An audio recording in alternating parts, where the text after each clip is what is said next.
Here are the 3 things that I would never do. If I don't know how my food is being handled, I just don't want to be putting that in my mouth. When it comes to protecting your health, sometimes it's not about what you add, it's about what you avoid. As a renowned physician, Dr. William Li, there are 3 surprising A's that he never touches. And once you hear why, you might avoid them too. Here are the 3 things that I would never do. Based on my work as a physician and as a scientist working on food and health for more than 20 years. Dr. William Li is an internationally renowned physician, scientist, and best-selling author of Eat to Beat Disease and Eat to Beat Your Diet. After years of studying how the body heals itself, he found that certain everyday choices can quietly sabotage your health. So, here are the top 3 A's to avoid because your health may depend on it. Number 1. Artificial sweetener. Number 1, I would not eat anything with an artificial sweetener. Not coffee, not soda, nothing. Because these artificial sweeteners actually contain chemicals that actually impact negatively our gut microbiome. These are the healthy gut bacteria. Some of these artificial sweeteners kill the healthy gut bacteria. Now, why do we need that gut bacteria to be healthy? Is because it actually helps to lower inflammation in our body. It helps to right size and streamline our metabolism. And our healthy gut bacteria also text messages our brain and helps our brain release healthy social hormones. So when you actually eat artificial sweeteners that cripple your gut bacteria, you're actually poisoning a lot of other healthy systems in your body.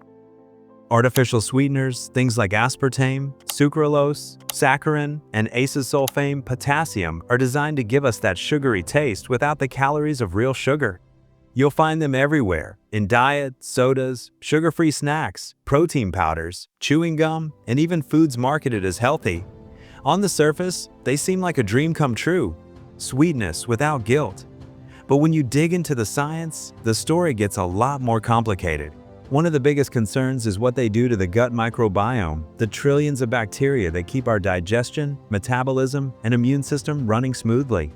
Research suggests artificial sweeteners can throw this delicate ecosystem off balance. That imbalance can make it harder for the body to manage glucose properly, increasing the risk of insulin resistance and metabolic syndrome. Ironically, the very products people reach for to avoid diabetes may actually nudge them closer to it. These sweeteners also play tricks on the brain. Unlike natural sugar, they deliver an intense sweetness without any calories. That disconnect can confuse the body's appetite signals, often leading to stronger sugar cravings and, in many cases, eating more overall. Some studies even show that long-term diet soda drinkers may face weight gain and a higher risk of type 2 diabetes, the exact opposite of what they were going for. And then there's the question of long-term safety. Regulatory agencies have approved many artificial sweeteners, but research is ongoing. Some studies link them to headaches, mood changes, and possibly even a higher risk of heart problems. The good news is there are healthier, more natural ways to satisfy a sweet tooth, like fresh fruit, a drizzle of raw honey, or, over time, simply training your taste buds to enjoy less sugar. Whole, unprocessed foods give your body the chance to regulate itself naturally, without the side effects. At the end of the day, artificial sweeteners may look like a shortcut to better health, but they often come with hidden costs. Steering clear of them is one of the best things you can do for your metabolism, your gut, and your long-term well-being. Number 2. Artificial butter. Number 2, I would never eat movie theater popcorn butter. And here's the reason why. It's not really butter. It's actually a mix of chemicals with a lot of synthetic preservatives and actually are just made to taste like butter. So think about that stuff that you pump out of the dispenser into your popcorn, then you take it into the theater and start just guzzling that chemical down. It is not something that you want to actually accumulate in your body. Artificial butter substitutes like margarine, processed spreads, and that buttery topping at the movies were originally made to be cheaper and last longer than real butter. On the surface, they look and taste similar, but once you peek at what's inside, the story changes. Most of these products are made with hydrogenated or partially hydrogenated oils, which create trans fats. And trans fats have a nasty reputation for good reason. They raise LDL, the bad cholesterol, lower HDL, the good cholesterol, and ramp up inflammation in the body. Put all that together, and the risk of heart disease, stroke, and type 2 diabetes goes way up. The problem is so serious that the World Health Organization has actually called for a global ban on industrial trans fats. But the concerns don't stop there. Many artificial butters are packed with chemical additives, flavor enhancers, and artificial dyes.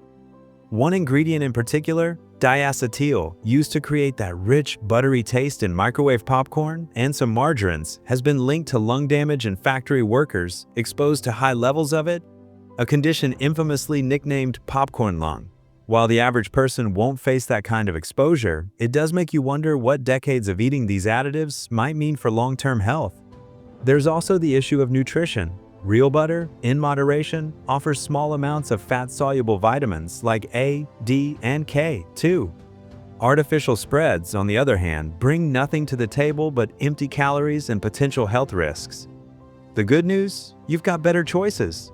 Real butter is a safer option when used sparingly, and even better are naturally nutrient-rich fats like extra virgin olive oil, avocado oil, and nut butters.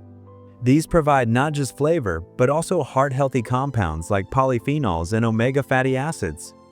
At the end of the day, artificial butter is a convenience product, not a health food. Skipping it is a simple way to lower inflammation, protect your heart, and support your overall well-being. Number 3. Airplane coffee. Number 3. I would never drink coffee that was offered to me on an airplane. And here's the reason why. I love coffee, but the coffee on an airplane is made from hot water from the tanks of an airplane, and most airlines don't clean their tanks, except maybe 4 times a year. So think about it. If you actually had a tank of hot water that you basically didn't clean very much at all, what do you think is going to be in that cup? That coffee taste masks anything that might not be savory or good for you in that coffee. Don't go for it. For a lot of travelers, sipping a warm cup of coffee on a flight feels like one of those small, comforting rituals. But here's the part most people don't realize. Airplane coffee often comes with more than just caffeine, and not in a way you'd want. The biggest issue is the water. Planes stored in onboard tanks that are notoriously tough to clean. Unlike the tap at home, those tanks don't get flushed and disinfected daily. In fact, studies by the U.S. Environmental Protection Agency, EPA, have found bacteria, mold, and even traces of E. coli in airplane water samples.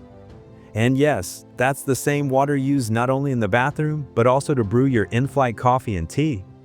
Airlines do have sanitation rules, but standards vary, and inspections show mixed results.